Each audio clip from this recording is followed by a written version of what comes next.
So I figured you shouldn't be able to see my face because I'm a radio jockey and you should hear my voice and probably get used to that first. The TED global theme is dreams.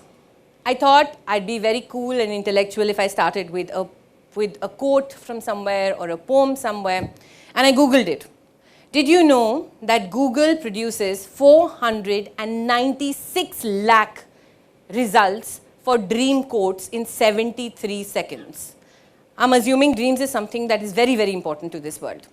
And you all know dreams. So I'm not going to bore you with that. But I'm going to tell you two different sort of dreams that happen in this world.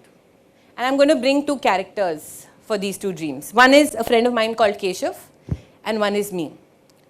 When we were in school, at the age of 17, you know the A4 sheets and chart papers that we have in school? Keshav had taken one of those and had written on that piece of paper, and I kid you not because I still have a copy of that, what he would be at the age of 19, what he would be at the age of 21, 23, 25, 40, 45, 50. His dreams were planned, his life was planned. And this included having a family, this included having cars, this included EMIs on loans. He was that clear about his life and his dreams. And those are, I think, a very few rare bunch of people who have one dream and can actually look at it so clearly at the age of 18. The others probably are people like me. So I'm going to tell you my story because somewhere probably that's a little important here. When I was in college, I decided that I needed to get through a college called XLRI. And I wanted to do a course called PM&IR, which is Personnel Management and Industrial Relations. I slogged as in I've never slogged for anything in my life, probably really slogged for this. I got through the written. When I went through the interview, I was told, and I'm sure it's in your college also, that if you want to get through in your final year of economics honors, that's what I was pursuing, you needed a certain grade. And I knew I couldn't get that grade because it was already March and I hadn't looked at my books. At 21, my dream shattered. At 21, I was a failure. At 21, I was ready to face the world and say, look at me, I have failed spectacularly. I had no ambitions left, no dreams left, nothing to prove to this world. It sort of set me free. Then I decided it wasn't enough to just be a failure. I needed to punish myself. So I went to before malls came, you know, there was a store called Ebony. If you guys were in Delhi, you would have probably heard of it. तो उस समय ना loyalty cards नहीं होते थे. These days, everybody gives you loyalty cards. Then Ebony had this brilliant idea that they would maintain a register. आपने 100 रुपए की shopping करी, तो कोई उस register में लिखेगा उसका 5% कितना होगा, maintain करेगा. Next time you come, that person has to take out those records. I'm sorry. Person doing that for 2,000 rupees a month. Because I was punishing myself. I'm not saying that there's anything against records out here, but I was punishing myself because I was a failure. My mother is a doctor, my father is an army officer, they've spent a lot of their time in Noida. They were mortified, their friends were mortified to see me in Ebony. Well, I was punishing myself because I was a failure. My dream was over and everybody has just one dream to live. I'm going to rest the sad, finished out Ginnie out here and go to another part. According to a study by Deloitte, see RJ quoting Deloitte is I think fantastic, okay? So according to a study by Deloitte, 80% people in this world are very unhappy with their jobs. Why? RJs just read headlines, we don't go through the whole report, okay? Now whenever I talk to people, and on radio I get a huge opportunity of talking to people from all walks of life, and I talk to them and I ask them, hey, you're so good at writing. Why didn't you do this? Or you were so good as a doctor, why did you need to go into hospital administration? Or you were so great at finance, why did you have to go ahead and do a double MBA into something completely different? Most people will turn around, and this is an average, I want you guys to do this experiment and see. At least in India, most people will turn around and say, my parents didn't allow me to do this. You see, my parents forced me to do this. Or it wasn't okay for me to do this. Society expected it. That's one of the most common reasons I've heard. I don't know if it's wrong or right, but I'd like to tell you, I'd like to explain something to you about this whole thing. You see, I'm going to take a completely different example so everybody gets it.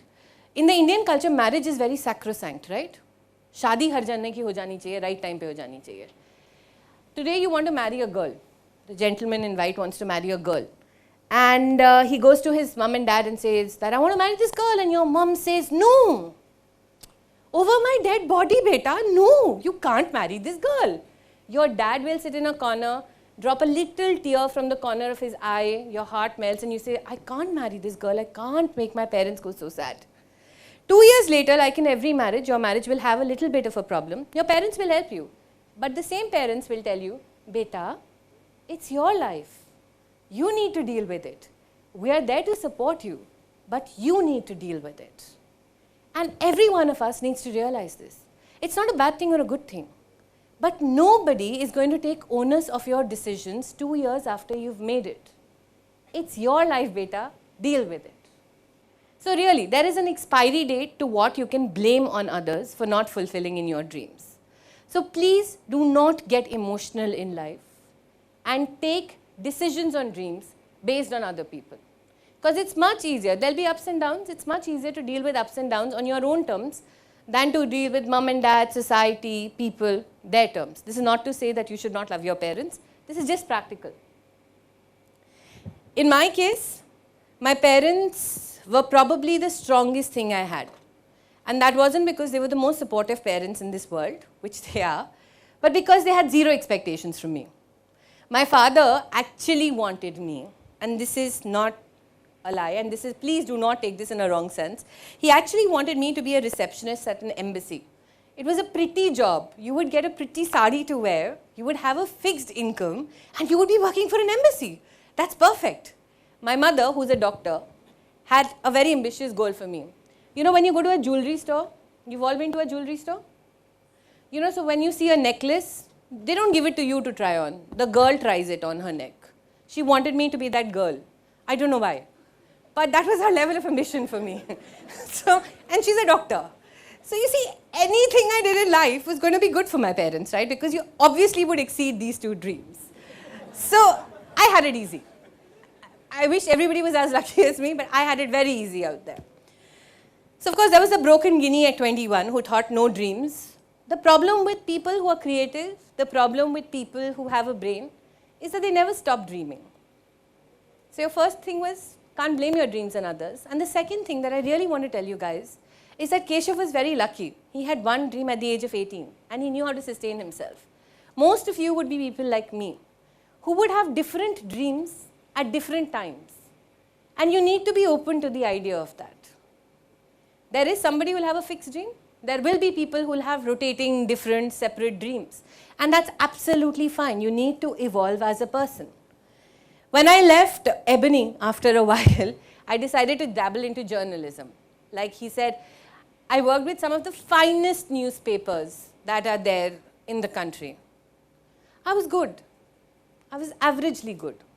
I knew I would never be that one journalist who changed the world, because I didn't believe in it so strongly. You know when you want to do something very strongly vis-a-vis when you're just existing in it.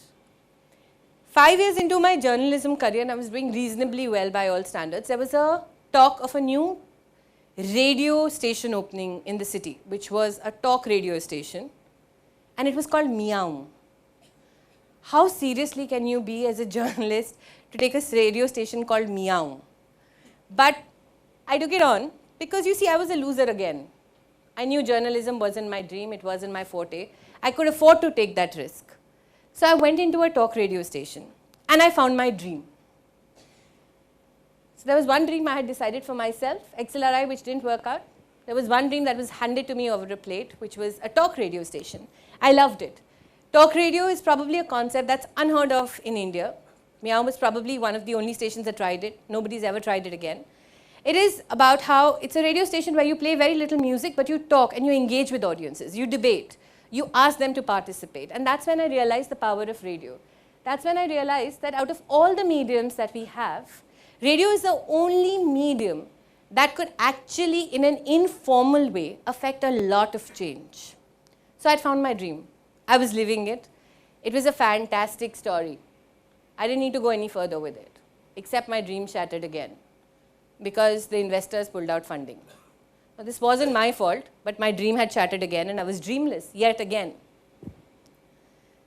So this is life. It'll happen with all of you. You could have a dream. For no reason or fault of yours, it shatters. What do you do next? Cry a lot about it. And then finally society got to me and people got to me and they told me that, enough of this whole creative nonsense.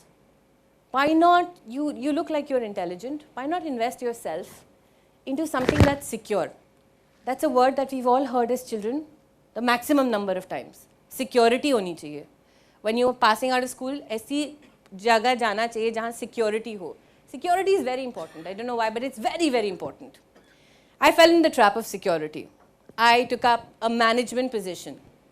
A management position is a great, powerful aphrodisiac. You suddenly become a demigod. I can tell you what to do. I can sack you from what you want to do. I will be the one telling you how to lead your life. It's fantastic. It's a lot of fun. I was good at it. 3 years later, while I was doing management, I was given an award for being one of the best employees in the company. And I'm not trying to give you gyan out here about myself and how great I am. But when I took that award, I had to give a speech. Technically, you get an award, you give a speech.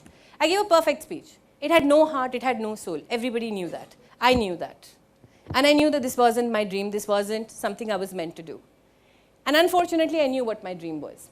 If you ever visit a radio station, and if you ever visit a studio, you will find a little window in the studio. That window is for a radio jock to look outside. Okay, so that's how a studio is built.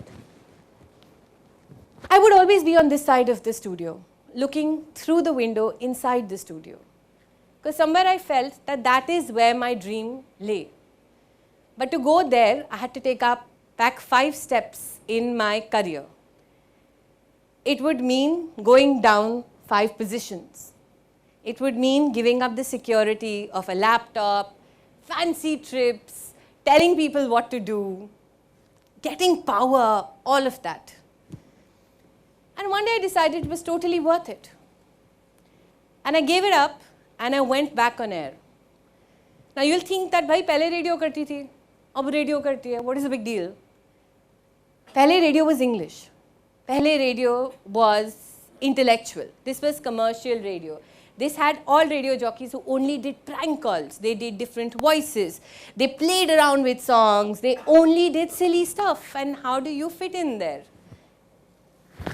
But I tried. It was a dream. And with dreams, you have to know that there's always a risk attached. You never know whether it is going to work out or not. And that's the third thing about dreams. It's not like everything will fall on a platter. It's not like insecurities will vanish. In fact, dreams bring with it more insecurity at times, because you know that everything for you rests on this one dream. 1 year later in that radio station, I was given an award for being the best RJ across the country. This time I was supposed to give a speech. I couldn't say one single word. Not one word. My job is to talk. I knew what to say. I knew who to thank. I knew what to do. But with that trophy in my hand, I couldn't say one single word. I had been awarded for my dream, not my ambitions. And I think that's something that we all need to know the difference between. What is a dream? What is an ambition? A dream shuts you up. Ambition gives you a perfect speech, at least in my case. And that's why I think that dreams are very powerful.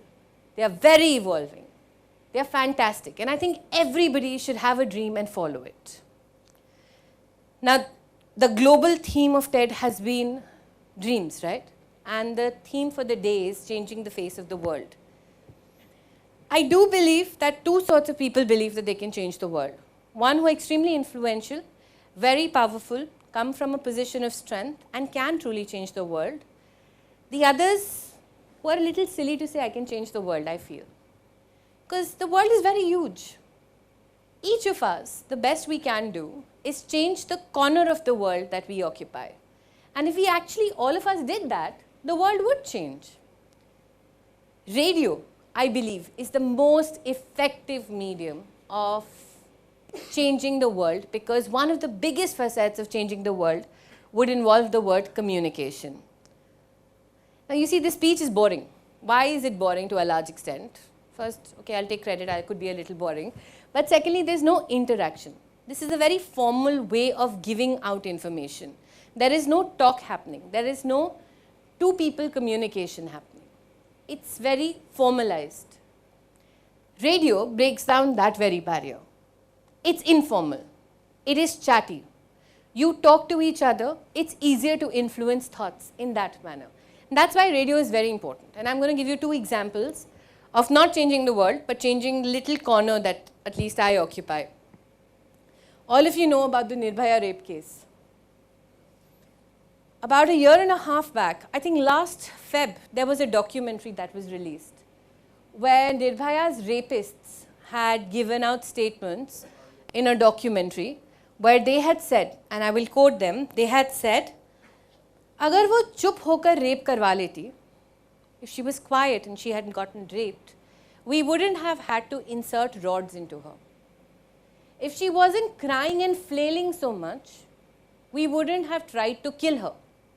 She should have been quiet and just let us rape her. We wouldn't have done anything bad to her.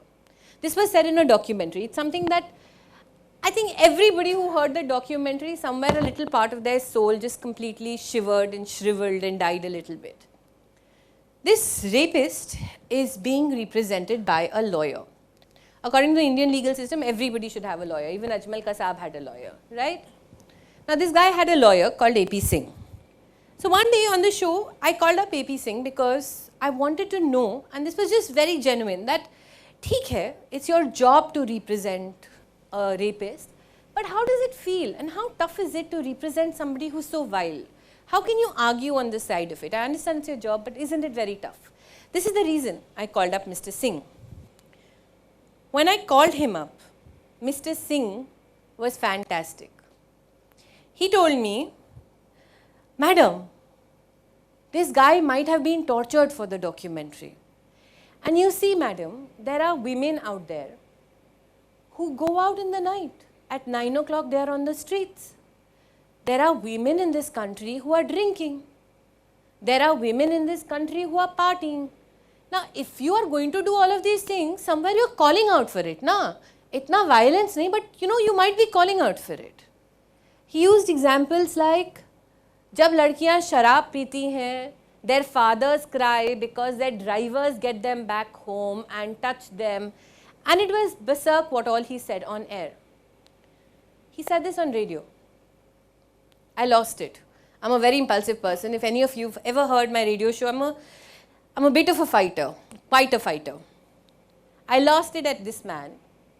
Short of calling him abuses, I said he was wrong. And what's worse is that this rapist is a vile man, but the man who's defending him has ideas which are worse or as bad as the rapist. And Mr. Singh then smirked, laughed, and said, Ginnie, you should know that 70% of India will agree with me. 70% of Delhi will agree with me. In anger, in impulse, I set out a bet with him. And I said to him on radio, and this is purely radio, I said to him on radio that, sir, if we do an SMS poll and 70% of Delhi says no, they do not agree with you, will you realize your mistake in saying things like you said for women? He said, Arey, I'll drop the case, bhai. I know India better than you do. We were like, fine. We started an SMS campaign. And I'm very, very proud. This was just an SMS campaign through radio, adverts, promos on my own radio station. It wasn't that other radio stations suddenly came in to help us, nothing. But do you know, we got SMS responses for this from countries like Dubai, America, smaller towns like Kolhapur, Mumbai, Jaipur, Agra. We got lakhs of messages. And when any of us have to make a presentation, like you guys have to make a presentation, corporates have to make a presentation, to a certain extent we fudge figures, right? We aggregate them, we exaggerate them. But I kid you not, we just didn't get messages in lakhs, but these messages just would not stop. And they were all anti-Singh. There were WhatsApp groups that were created, and this wasn't done by us, this was through listeners. There were whole soul people who were just asking people to message. And then when we took it to Mr. Singh and showed him lakhs of messages, out of which I'm very happy to say 95% said that they did not agree with his idea of what women should do, and that these women were calling out for men to give their attention to them. Mr. Singh absolutely backed off and then added and said some more derogatory stuff about women. Radio jockeys, very minor players. The Bar Council of India issued a show cause notice to AP Singh based on one single radio campaign. Radio can change the face of the world.